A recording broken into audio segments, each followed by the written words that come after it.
Thank you, Mr. Chairman, and thank you, Mr. Secretary, for joining us here today. I've repeatedly said that Vladimir Putin is not our friend.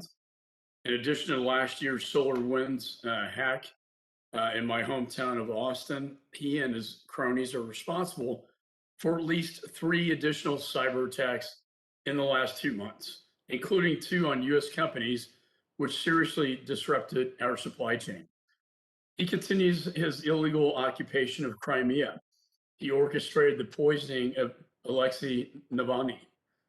He publicly reports and supports the illegitimate despot Lukashenko in Belarus, even though he scrambled a MiG to hijack a commercial airliner to arrest the journalist. Then he's holding two Americans hostage, Trevor Reed and Paul Whelan.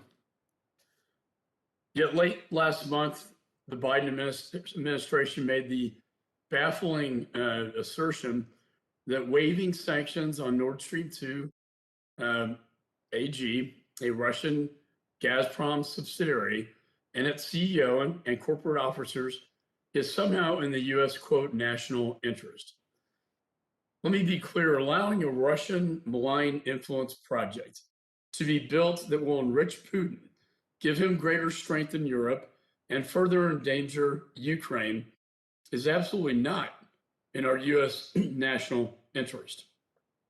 Now, President Biden is rewarding Putin with a summit in Geneva next week. This sends a very powerful and very dangerous message. It is my hope this summit will provide at least some good. So I would urge you and the president to call for the release of Trevor Reed and Paul Whelan as a precondition to this meeting. Now I'd like to turn to Afghanistan. I made very clear I oppose the ill-advised and arbitrary withdrawal from Afghanistan. But the decision has been made, and now we must mitigate the fallout.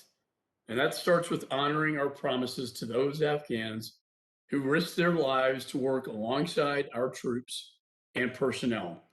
I've spoken with officials at your department as well as people at DHS, and their conclusion is that there is no way to process enough special immigrant visas for these Afghans to withdraw by September 11th. So, Mr. Secretary, the clock is ticking, and the Taliban are on the march. And that's why I'm calling for this administration to evacuate any person who has reached a significant stage in the security vetting process to a third country to finish their visa processing before the U.S. completes its military retrograde. The time for platitudes and vague promises are over. We need action, and we need it yesterday. While we have certainly turned a corner in our fight against COVID-19, the devastating impacts are still being felt in this country and around the world. More than 3.5 million people worldwide have lost their lives, including approximately 600,000 Americans. I want to thank the president for finally calling for a full investigation into the origins of COVID-19. And I also want to thank the chairman for organizing last month's classified briefing on the topic.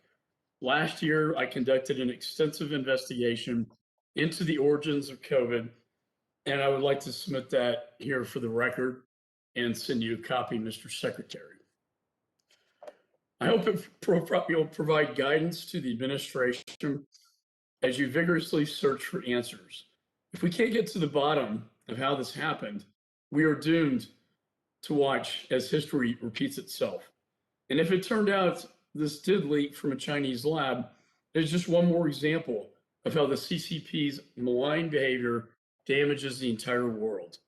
Confronting the generational threat posed by the CCP isn't a Republican issue or a Democrat issue.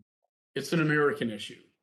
And it's vital that we work across the aisle to solve this issue, as this committee has already done with our bipartisan genocide resolution.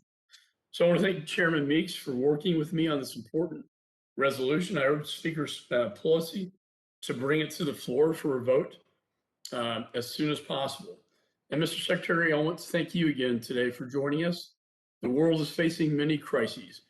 As we speak, new reports from Ethiopia find 2 million people have been displaced in famine conditions are threatening the lives of millions more in Tigray. Starvation is being used as a weapon of war there. The work of the U.S. State Department and this committee's oversight has never been more important. And with that, I yield back, Mr. Chairman.